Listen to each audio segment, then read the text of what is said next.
Chris Scouser here with Matt Howell. On this episode of The First Run, Matt and I are going to discuss Mike Flanagan's latest Stephen King adaptation with the joyous and life-affirming The Life of Chuck. At least that's how it was sold to me. Then it's on to the latest Predator film with Killer of Killers.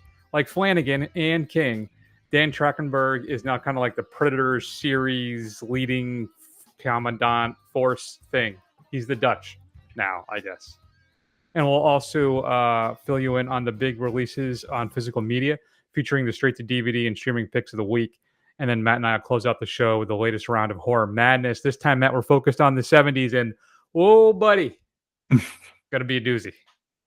Like, my honorable mentions, some of them could be considered classics by some people. So this is going to be an interesting one. But let's start everything off with a clip from Life of Chuck. The Life. I always drop out the indefinite articles. I did that too. It's The Killer of Killers, right? Or is it just Killer? Here's Chuck. What's in there between my hands? My brain. No, that's not exactly what I mean. What's in there right between my hands right now? I don't know. All the people you know? I guess. Just the people you know? Everything you see. Everything you know. The world, Chuck. That world inside your head will get bigger and brighter and more detailed and complex. You will build cities and countries and continents, and you will fill them with people and faces, real and imagined. You understand? Don't stop there. You fill the whole thing with everyone you ever meet, everyone you ever know, everyone you ever just imagine. It'll be a universe. A whole universe right between my hands. You contain multitudes. I like that Bob Dylan song. I contain multitudes from the last one, Rough and Rowdy Ways, right? That's the first original Materials album. I don't know. I think they were talking about Whitman and that. I believe too. Yeah, what pops in my head. That's my most recent experience with that. Independent, of course, of this film, Matt. The Life of Chuck. What is it all about? What is it? What is it all about? That's a tough one. So without getting into too much, it's essentially about the life of a man named Chuck and told in reverse, essentially. So basically at the end of his life to the beginning, with some touches of the supernatural and really just teaching you about this guy's life along the way. Nice. Good times. Now, I got to say, when I first watched the trailer for this, it felt like, oh, it's like this poster's like life-affirming, right? And all this stuff. I'm thinking, oh, wow, maybe something I can actually take Mrs. First to run to, whose tastes tend to run a little hallmarky. And I'm like, oh, finally, something we can go see together. And that was a complete disaster. You took her with you? Yes. Oh, okay. The problem being that this ended up being a lot sadder than I anticipated it was going to be, if I'm being perfectly honest with you, Matt. I have no familiarity with the source material. Right. I know it's Stephen King, but right. Still that, you know, Stand By Me, Shawshank, right? So, I thought it'd be okay. But no, I was blindsided by the film's relentless, at times, sadness. And I think almost, unfortunately for me, only occasionally peppered with some moments of, don't worry, things are bigger than just that. So everything's gonna be cool. What were your thoughts on The Life of Chuck? Am I wrong about that? Is it? Yeah, I think you are. I think you are wrong about that, Chris. Okay. I mean, I don't mean that in my usual half joking confrontational way. I think I just had a very different experience with this film. I think it is at its core a positive film, right? And I think the message is that while things are bittersweet and there are things that will cause all of us to struggle that you can relate to in one way or another, I think the whole thesis of the film was summed up by the last line. I have this life and I'm going to live it as best as I can, as long as it lasts, right? And that's really what I think King and Flanagan are trying to say. Like, you're gonna have obstacles in your way. Some of them are going to feel like you can't even get out of bed in the morning, how much they affect you. But Yeah. all you have is what's presented in front of you. So you just got to keep going and doing the best you can. Right. And I never got the impression that Chuck was full of, melancholy or anger or sadness at his lot in life or anything that happened. Well, I'm not saying Chuck is, but I think the film is. Mm, Particularly the first quarter when we're given this metaphorical view of passing, right? And the impact it has to people. That is some dark stuff, especially everything that leading up to it. It's not mhm, just about somebody passing away. There's a lot in there also about kind of the current state of things as well, right? This is not just a metaphor for death, right? There's a mhm. lot more going on in this story. Well, it's not just a metaphor for death, but I mean, it's literally the idea of everybody is a universe unto themselves, right? So all of those things that when you pass, whatever the universe that lives within your mind or in your soul or however you want to put it, all of that stuff is, taken out, right? And if those ideas and those people in your head and those things that you've made up, if they have their own lives in your brain, then it's basically it shutting down. I thought it was I'm with you. Like initially, for the first like 10 minutes at the beginning, I was like, what in the hell is going on here? Like this is kind of a bummer, day after tomorrow kind of thing, right? Right. But then about halfway through it, or at least about 10, 15 minutes into it, I'm like, oh, okay, I get it. I understand what's happening. And it just kind of put a whole different spin on what was happening. It didn't seem as dire to me. Again, more bittersweet, but it wasn't exactly like I was watching Melancholia for the second time. Well, sure, yeah, that's fine. But I did find it kind of strangely narcissistic as well. I mean, I get that we're focusing on everybody's death is individual to themselves, but I don't know if it's because of the opening as well, where it is such a large sense of community in the beginning, and also the fracturing of that community Mm-hmm. and how we kind of seek connection, especially near the end of things.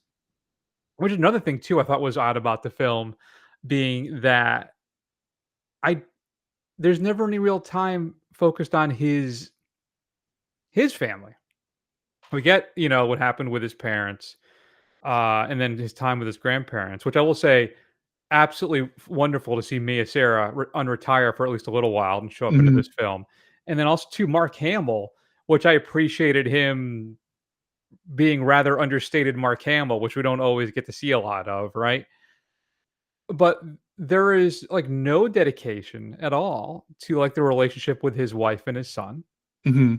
But then even again, I want to go back to that first point where I think there is a sense of narcissism in the film that I had struggled with because there wasn't a lot of time at all really spent with also the impact of his own passing. Everything is just focused just through the lens of Chuck and not through the lens of anybody he may have impacted him, independent of the 6 minutes we get with his wife and son. Mm-hmm. I mean, I guess that's one way to look at it. I guess for me, it's a story about the life of Chuck, right? So Chuck is the focus. Fair. And, it is, with the entire narration of Nick Offerman, which I really enjoyed, Mhm. it's basically a piece of whoever this narrator is telling you what it wants you to know, right? Now, whether that's fair to Chuck's wife Jenny or his son or anything like that, I can't say. But I didn't think the story was lesser because of it. This story, in a lot of ways, maybe not as successfully, but it reminds me of one of my favorite films that I've seen in the last 5 years, even though I think it was older than that, which was It's Such a Beautiful Day by Don Hertzfeld, right? I mean, that is a Yeah. gut punch of a movie, but it is profound in its own way, and it's also at this as tough as a sit as it is, it's also incredibly makes you value things. And I think that this film does the same. I think at the end of the day, for me, it kind of points out that all of this stuff that's going on is transitory. Take your wins where you can, enjoy your life while you can, because at the end of the day, whether that's tomorrow or decades from now, you're going to be in the same position, and it's all the same for all of us. So, yeah, I thought it was. I really enjoyed it. I thought maybe I'm just being morbid, but I felt that there was value and an uplift to it. Yeah. Okay. So I like the construction of it. Mm-hmm. Once I figured out what was happening in the beginning, I was more on board with it. But I also felt like that I keep getting stones added to my back. The film's getting heavier and heavier. And millions of people now may die due to the inertia of inadequate people or the evil and greed of others, perhaps even more accurately. And did you know too, Matt, that the history of the cosmos can be condensed to a single calendar year to blow your mind, bro? Mm-hmm. Like it's those moments of wisdom when they're doled out. They're nice and they're sweet, but they're not strong enough to kind of undergird the rest of the film and the sadness of it. I understand the point he's making, and I enjoyed the little moments, like when he asked that young woman to dance with her and calls her little sister, right? Mm-hmm. All these little things that eventually kind of get revealed to be more impactful than they may seem in the moment. And I Mm-hmm. agree with the thesis of the film. I do believe, Matt, that it is the little things that make up your life, right? The moment with you're walking your dog, you're giving them belly rubs, a walk with your parents, the first kiss of love, or its loss of that first love, right? And it's just those are the moments that you're going to remember, not the times you worked over the weekend or you stained your favorite shirt. And I think that I get that with this. It just maybe just it's just a little too dour for me. I'd like to have maybe dialed it back just a little bit, maybe from like a 9 to like a 7. And I don't know. Yeah. I think Flanagan is doing his best Bob Zemeckis impression here. Probably better than a job Bob Zemeckis could do at this point, unfortunately. But for me, the magic just wasn't consistently there enough. And in the end, a lot of it was just all too heavy. Yeah.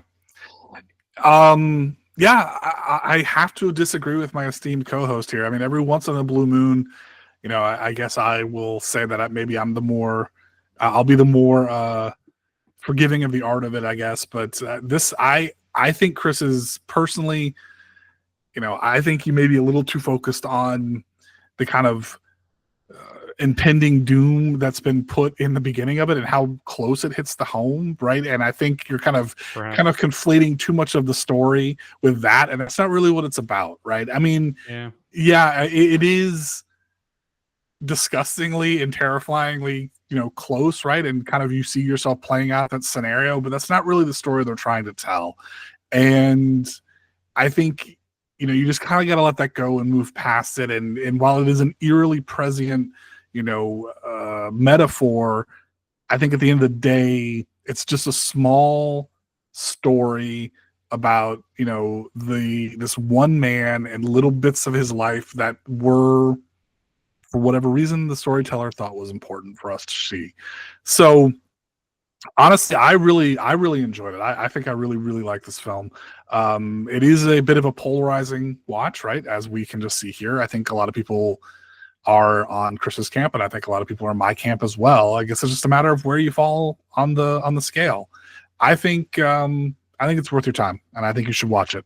I am going to give The Life of Chuck an A-. Ooh, Moondoggy. Yeah, I mean, Rotten Tomatoes, the scores are pretty high. I think they're in the 80s for both the critic score as well as the popcorn meter. Right. But I'm sitting at a C+ for The Life of Chuck. Yeah, Wow. it's a C+. Yeah, I think that's too low. But yeah, I don't know. Yeah, fine. I don't know. How do people really, just entranced by this film, man? I was looking online. There's a lot of people saying it's like the best Stephen King adaptation ever made, which I think is a tad hyperbolic. But this film has connected with a lot of people, and I would thought it would have for me as well, because like I said, I agree with the central thesis of the film in its entirety. I agree with it. I love the construction of it. I love how Flanagan built it. It's just again, I said it's all too dour for me. Yeah, maybe if you put a little time Maybe. in between it, maybe revisit it again when you kind of more know what to expect and see if maybe you can appreciate it a little more.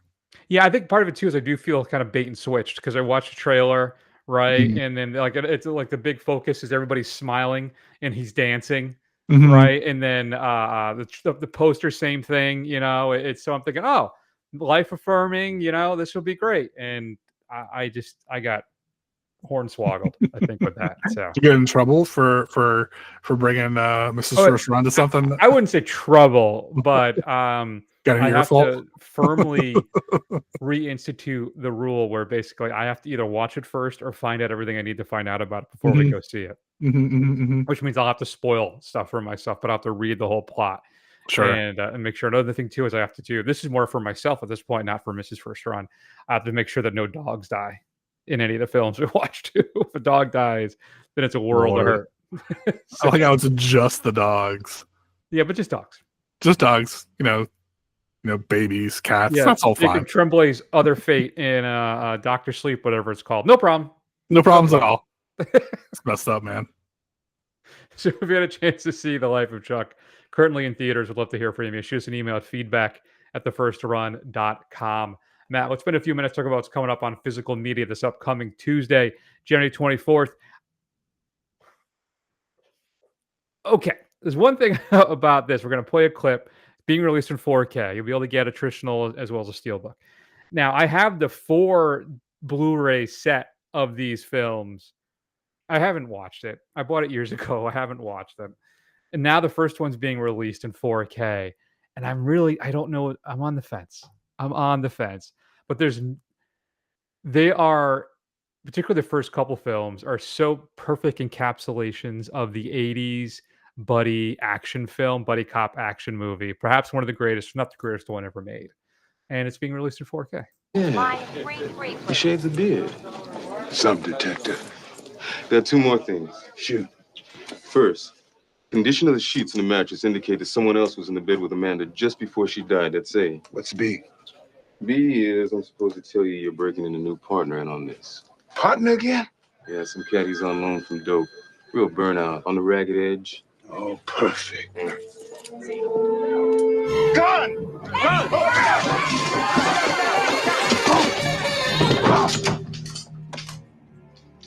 Raj, meet your new partner. I'm too old for this shit.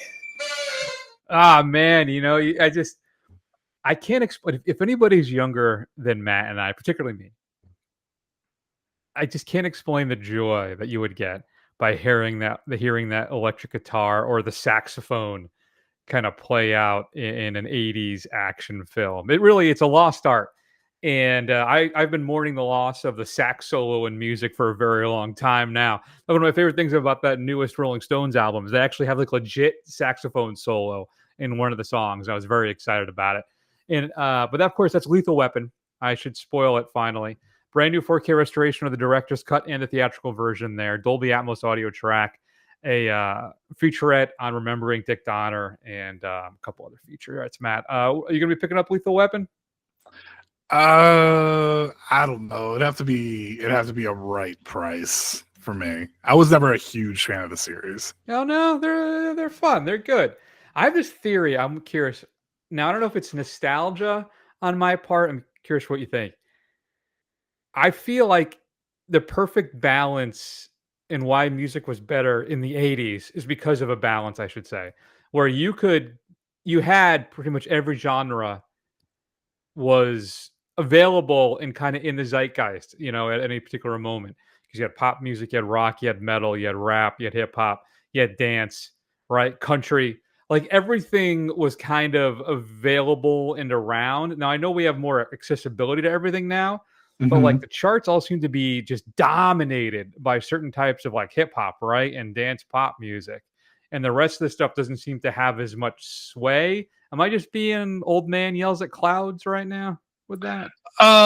Yeah, I mean, I think you're right in the sense that now, granted, I haven't really listened to the radio. I've kind of gotten to that stage in my life where I'm not listening to new music as much. I have to make a concerted effort to go out and find it, right? And I always kind of stick to the genres that I know I like. Like, so I'll go and listen to, I'll go find some new punk bands. I'll go find some new hardcore bands or something like that. But I'm not listening to what's like super popular, what's going to be like the classic songs from this era, right? Yeah. And, but for what little bit I do get,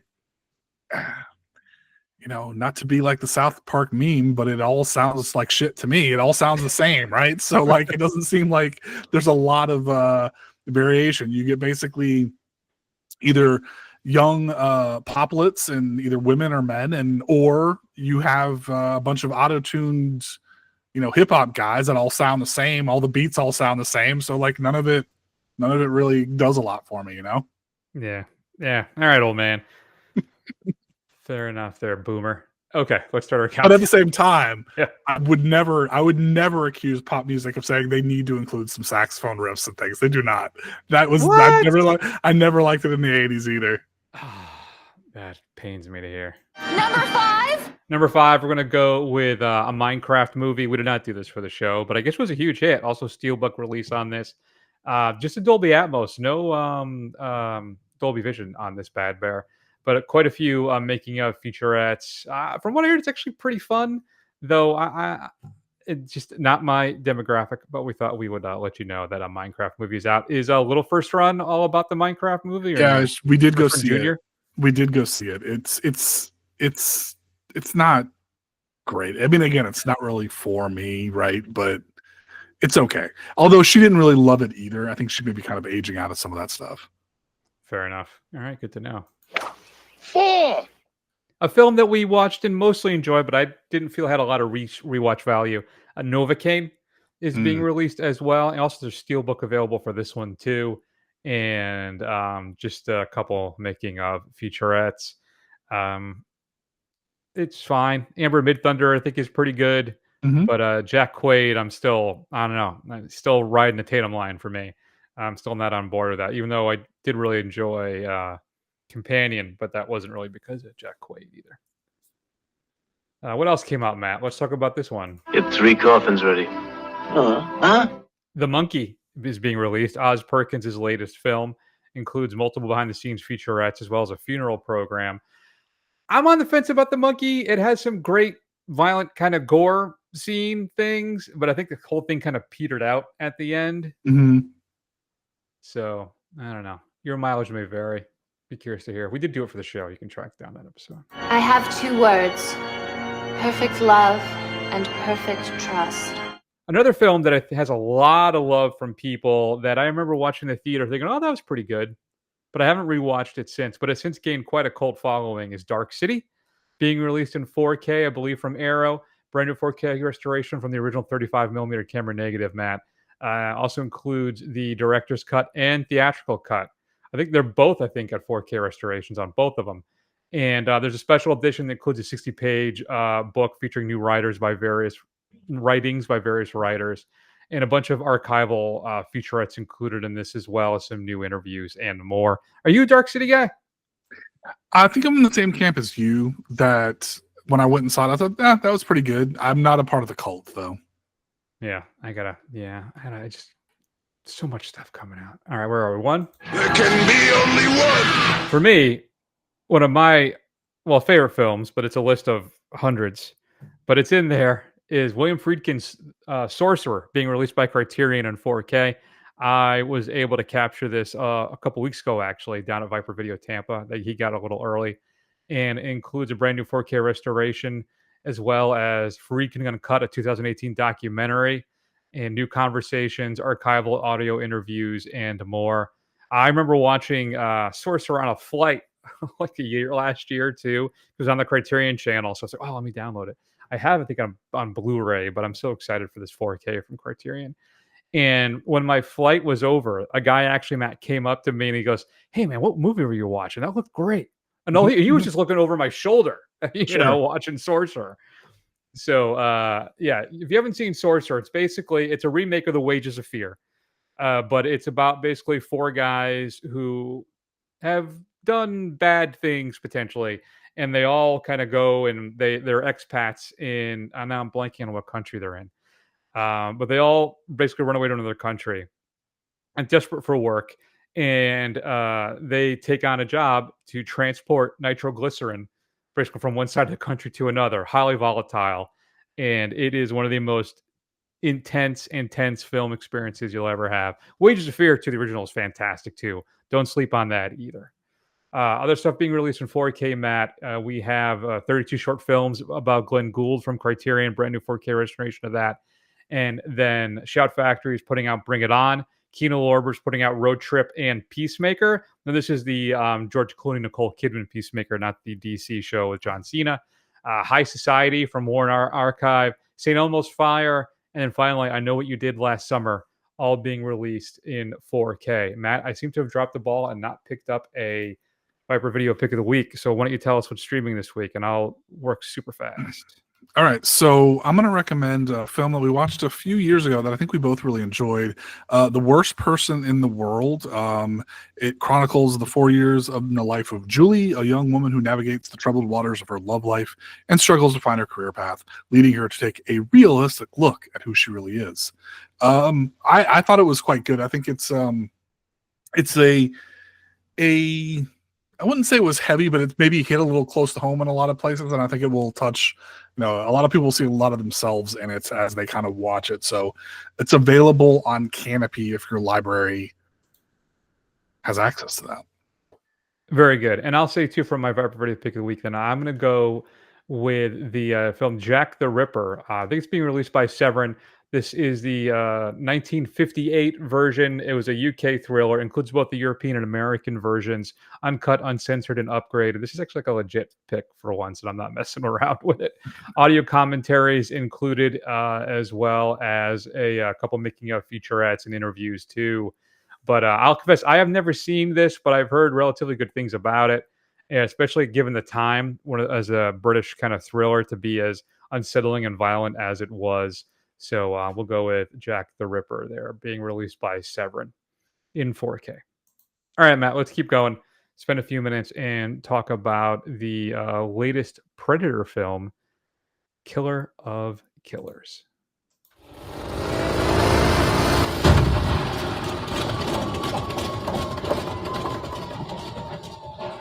Delgado! Hey, man, can you take another look at this? Keep going, Torres. Take care of it. Vandy? Sir, with all due respect, I'm not a mechanic. What's flying mean to you, son? Speed? That's hitting the gas. Fancy maneuvers? That's steering. Sir, I'm a pilot. Doesn't look like it to me, son. That, of course, is the great Michael Biehn, which is why I wanted to include that clip from Predator Killer of Killers. Matt, it's my turn, right? I got to tell you what it's all about, right? So it's basically a sci-fi anthology film, though it is animated, I will point out, but it is directed by Daniel Trachtenberg, who did the great Prey, which was where the Predator basically fights a bunch of Native Americans, featuring Amber Midthunder. And also, too, this November, we're going to get Predator Badlands, which is another version, another tale of the great, Predator alien killer thingamabobber. And I'm watching this thing, Matt, and what happens is three different times, right? So we talked about this too. We did it as a special final segment once, where we would want the Predator to show up. And I feel like they listened to the show because I think it was all three of them we talked about. I think right? so, yeah. We talked about like Vikings. We talked about like feudal Japan with samurais and such. And then we talked about also like World War II. And that's all three of these occur in these three separate segments. And though I guess, there probably isn't that much of a stretch for us to have pulled those. They would seem to be pretty obvious ideas. And Matt, this may be the second best Predator film in the entire series. Right. What are your thoughts? Yeah, so I think really this movie is going to live and die on the fact on how you feel about animation, right? Mm. And I think animation can show a lot of things that are just not possible in live action, right? You're gonna get angles and people performing feats and levels of gore that you're just not gonna get away with. That it's all gonna be hyper stylized, right?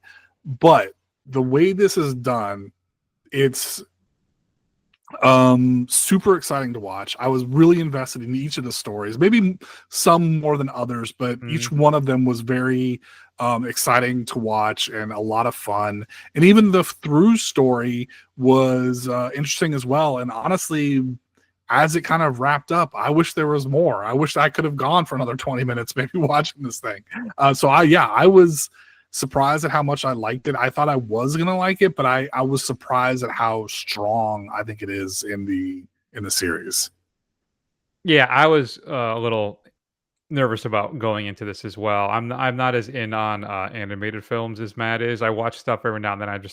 I'm continuously underwhelmed. I think a lot of that may be because I try and watch a lot of these DCU animated films, Right. and most of them have kind of been just middling to good, if that. So I was a little nervous about it, but like Matt said, I was really impressed with this, and he's right. The animation style, it's very fluid, it's very crisp, and the violence in it is very well done and Mhm. very effective. And I think it's does a really good job of relaying the story, but giving us a different view and a different angle of the Predator films. I like too. We get our own different Predators in each one, continuing that on with different abilities and weapons and the like.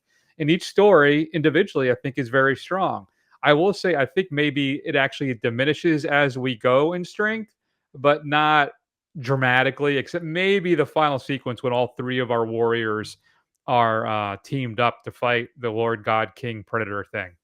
And I don't quite understand how that works time wise because they're all Mhm. plucked from different times. Mhm. And I didn't realize the predators had the ability to travel through time. They don't. They were on ice. They catch them, and then And they they put them in freeze them. Oh, hibernation. that's right, because when we go through at the end of the film, we see Amber Midthunder's character is on ice. You're entirely Right. right. That's right. That's Yeah. just one thing I couldn't wrap my head around. But that's what they did. They must have defrosted them Yeah. to bring them around. Okay. Well, I feel a little better about that. I was trying to think, Yeah. how do they So keep doing this? the implication being that in there you've got Dutch and Danny Glover's detective, whatever his name was, I forgot. They're all in there as well, because if you kill a predator, that's like an ultimate honor for them, so they're gonna snatch you and then keep you so that they can throw you into some kind of gladiatorial game at the on their home planet. Yeah. Sorry. I kind of left that part out of the version of it too, what was going on. I didn't even tell you what each story was, but that's fine. You'll want to watch it yourself and really get Hmm. into it. So I'll say too, the voice acting is all very solid and engaging as well. Really, I didn't find anything really detrimental to say about it, independent of the fact that I think maybe it kind of peters out a bit and does set itself up for a sequel as well. I was disappointed that the final segment when they all kind of team up in the Predator battle world, the arena thing, wasn't for me as exciting and as engaging as the prior three segments. I was a little Right. disappointed with that. Yeah. Yeah. Yeah, I But agree. yeah, but still delightfully violent. And two, the score for me at this point has reached an iconic status. There's different music throughout it, but as soon as that Predator score hits that Hmm. I don't know, the film really kind of comes alive to me. Like when I tell my dog we're going to take her for walkies, that I just kind of snap to attention and I get all excited about it. So I think the franchise continues to be in good hands with Trachtenberg. I don't know if this is what he envisioned and this is what he wants to do at this point, but I'm on board for his next Predator entry. And like I said, we have a new one coming up in November of this year. So, but it's going to be not on Earth, from what I understand. It's a different future remote planet. Okay. So we're not going to get now, Predator and the Revolutionary War. Right. But still, man, I think I'm going to give Killer of Killers a B plus. You know what? So am I. I'm going to give it a B plus as well. I had a good time with it. I was pleasantly surprised at how much I enjoyed Killer of Killers. Me too. Well, synergy has been restored. Thank you. That opening segment, I was getting really nervous. If you had a chance to see Predator: Killer of Killers, it is currently streaming on Hulu. You can check it out there now. And if you have the Disney Plus expanded package, I think you have access to it as well. So You can check that out. Feedback at thefirstrun.com. Matt, let's spend a few minutes then, wrap up the show, and try and I don't know how we're going to do this. Pick the best, create our 70s horror bracket, and then pick the best film out of it. And I am terrified. And this one didn't make the cut for me. We'll see if it's on Matt's list and it ends up working its way in. Let's find out. I was at the hospital, Mr. Thorne, the night your son was born. I witnessed the birth. Sir? I beg you. All right. Stand by.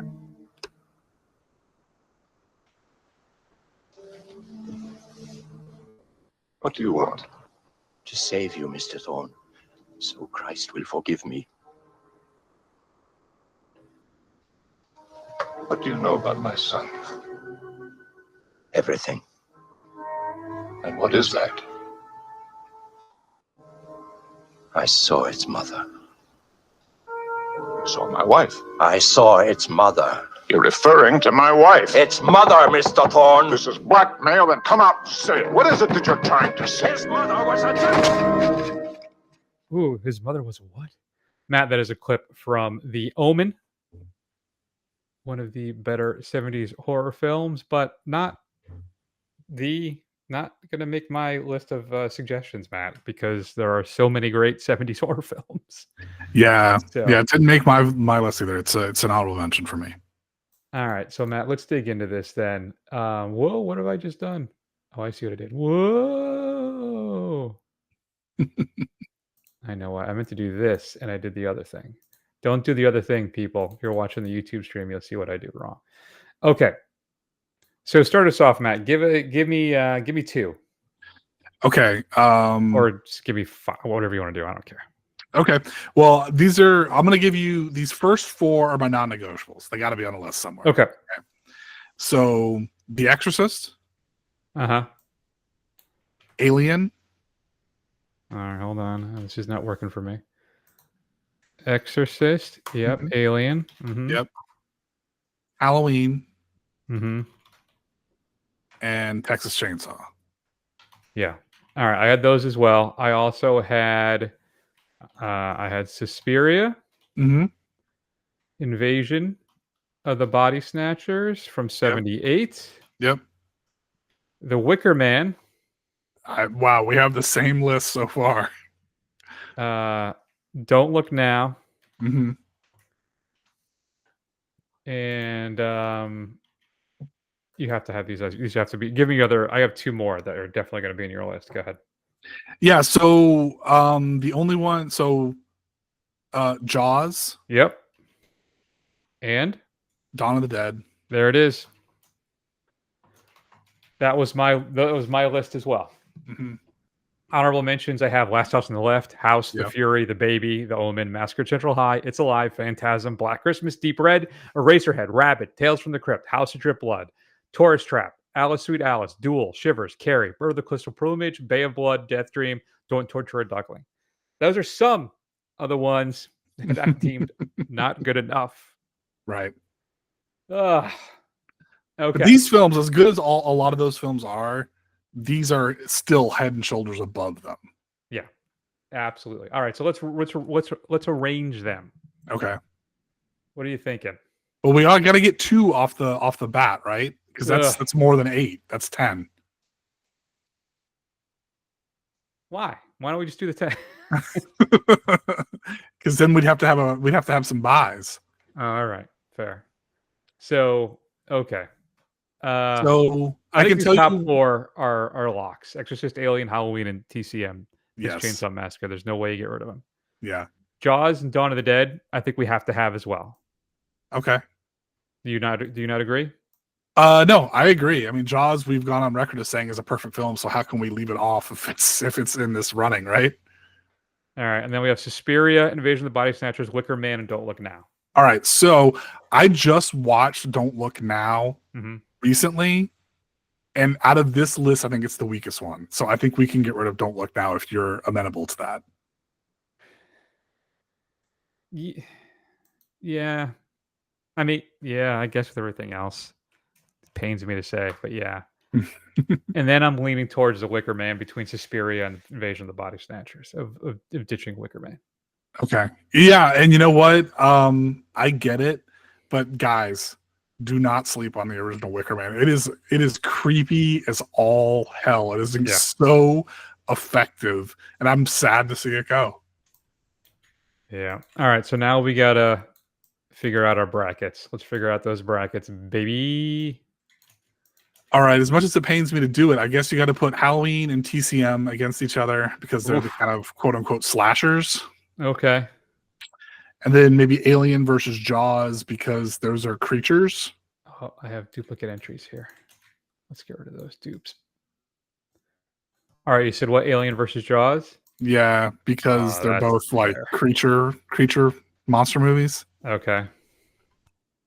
An Exorcist and Dawn of the Dead. I would say Exorcist or Dawn of the Dead and Invasion of the Body Snatchers because they're kind of like the same kind of different kinds of zombies, right? Taking over. Okay. Exorcist and then Suspiria and no, Suspiria and Exorcist go up against each other, and Dawn of the Dead and Invasion of the Body Snatchers go together. Okay. We're looking at that. Yeah.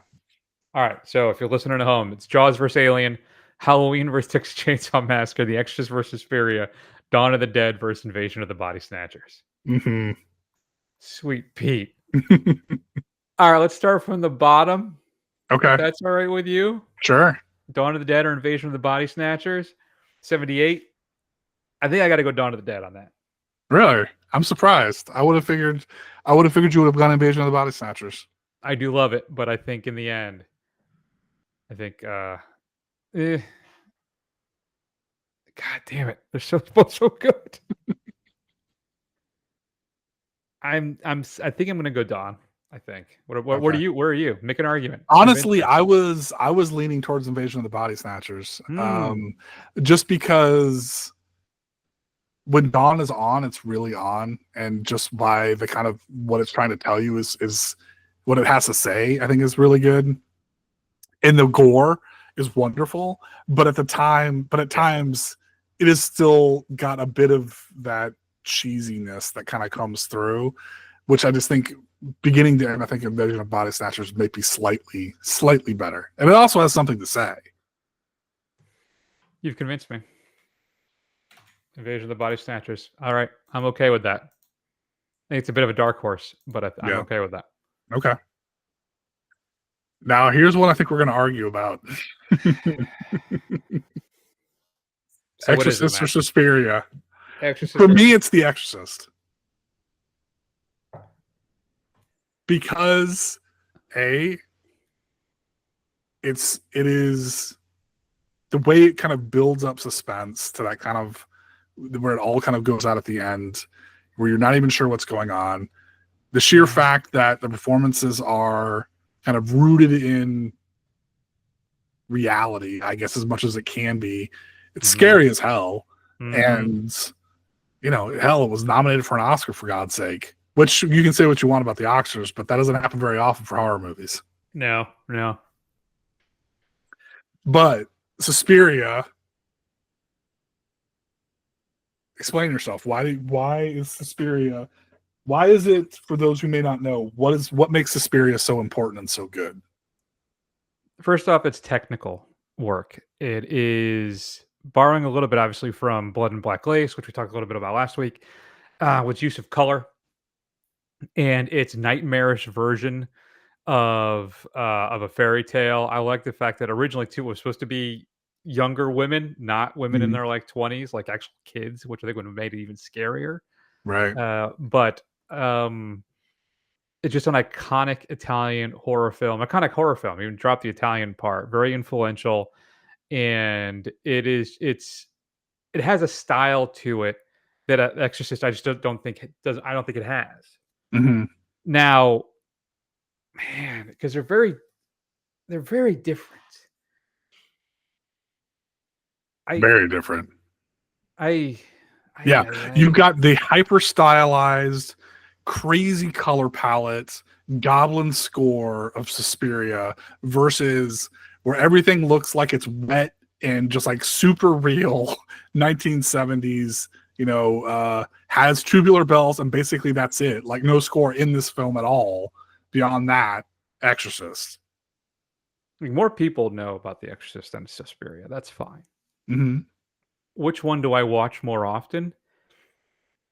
It's Suspiria, just because of. Though I love The Exorcist, and that's.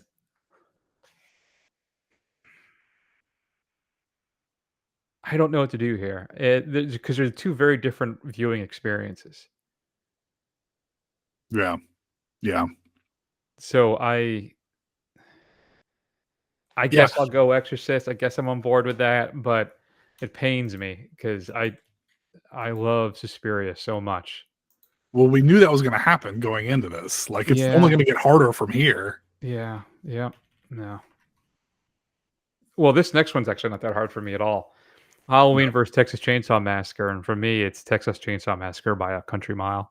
Yeah. I know Halloween is iconic and very influential, but when it comes to just sheer terror, Texas Chainsaw Massacre takes that title every single time. Yeah.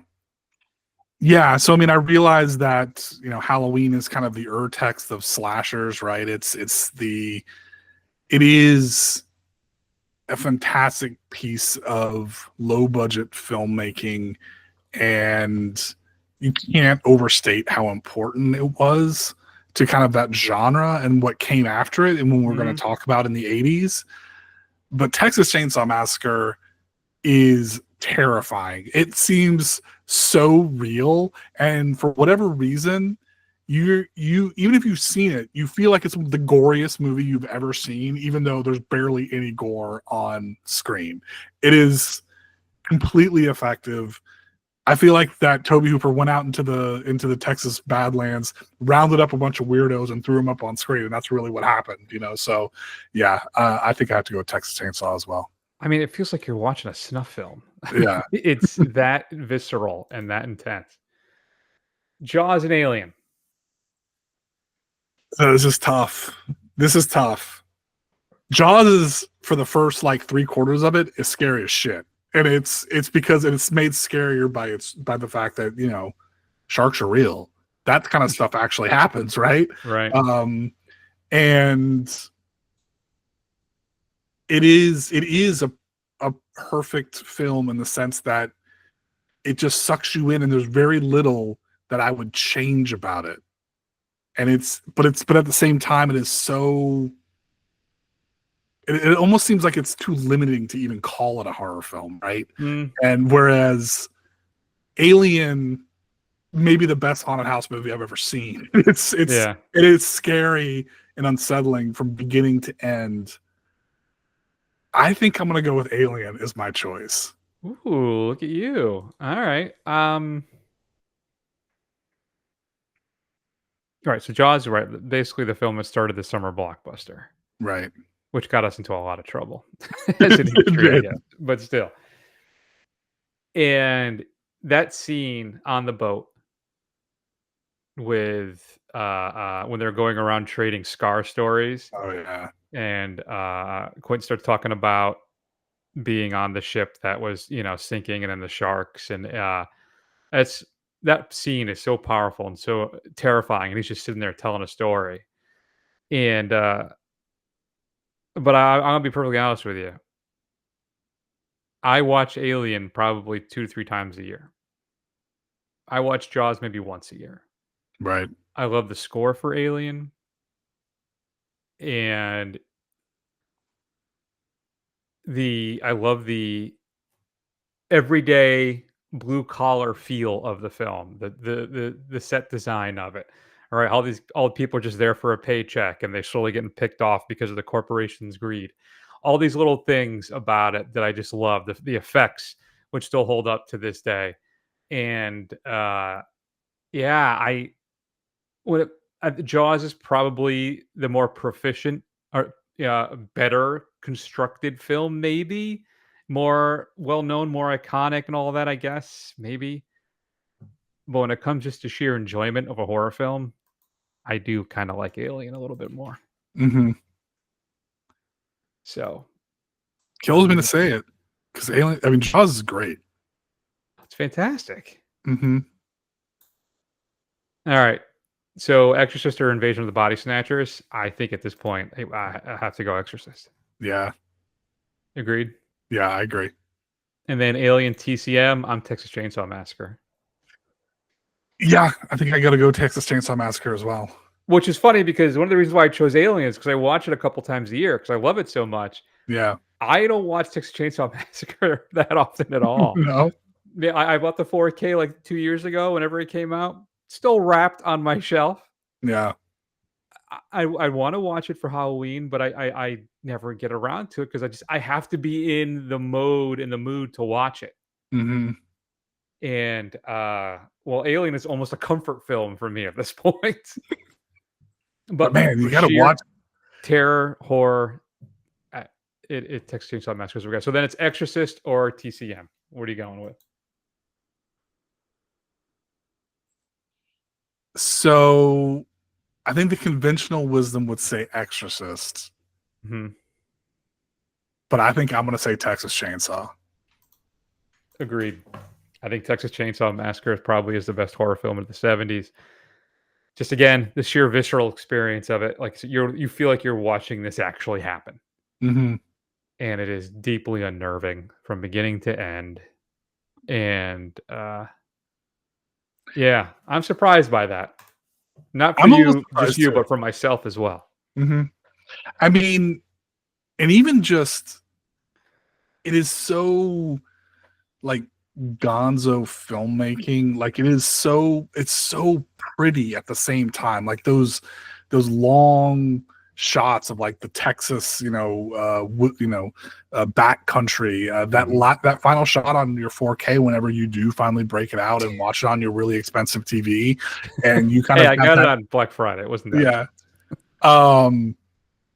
And you watch it, like especially that last scene of like at sunset where like he's in silhouette and everything, looks fantastic. It looks so good, man. You gotta bust that thing out. You won't regret it, Chris. All right. So here's what we got so far. The 50s, we had Night of the Hunter. 60s, we went with Psycho. And then 70s is Texas Chainsaw Massacre. Are we getting a theme? Are we pigeonholing ourselves into various forms of the slasher? Oh, yeah. I didn't even realize that. Maybe we are. We'll have to see. Next week, of course, will be my favorite decade, the 80s. I'll have to see how that turns out. What's your favorite 70s horror film? Shoot us an email at feedback@thefirstrun.com. Were we wrong? Should Suspiria have gone all the way? We'd love to hear from you. Matt, what's coming up next week on The Big Show? Well, speaking of horror films, it is the latest entry from Danny Boyle with 28 Years Later. I'm going to have to watch the other two just to kind of get caught back up and get in the mood for this thing. I'm pretty excited. Yeah, I have the original on Blu-ray. I have the 28 Weeks Later on DVD, but I bought it digitally. There was a sale on iTunes like, I don't know, 6-7 months ago or whatever. Both of them digitally for $10. Okay. And this, I should say too, was before I had the Blu-ray. I found the Blu-ray, which is like really hard to find, at like at a record store in Clearwater for like $6.99. Oh, wow. You're paying like $30-$50 for that online. So I jumped on it. Though I know they're working on a 4K transfer of that, but I don't quite understand how. So I think he shot it basically almost on like VHS. I mean, if you see it, it's in standard def and it looks like crap, but it looks like that on purpose. Mm-hmm. So I'm curious what a 4K scan is going to do of that. But yeah, we'll see. Regardless, I watched the first one. Still very good. I will watch 28 Weeks Later prior to that and go from there. In the meantime, check us out at thefirstrun.com. You can find archives of all the old shows. There's a little player. Just hit play and you'll start going through our archive, everything. The report card is there as well. You can see what grades we gave films previously during the show and more. Head on over as well to YouTube, Instagram, Facebook, I guess. I'm not really on Facebook at all. And then Blue Sky. Do a search for The First Run, scroll. Eventually you'll find us. And then finally, head over to Apple Podcasts, give us a review, help other people find the show. And that is that. So we're going to go ahead, take an extended break. Please take care of yourselves. We love you all very much. Sic Semper Tyrannis. I'm going to say it every damn week now at this point. And we'll see you all soon.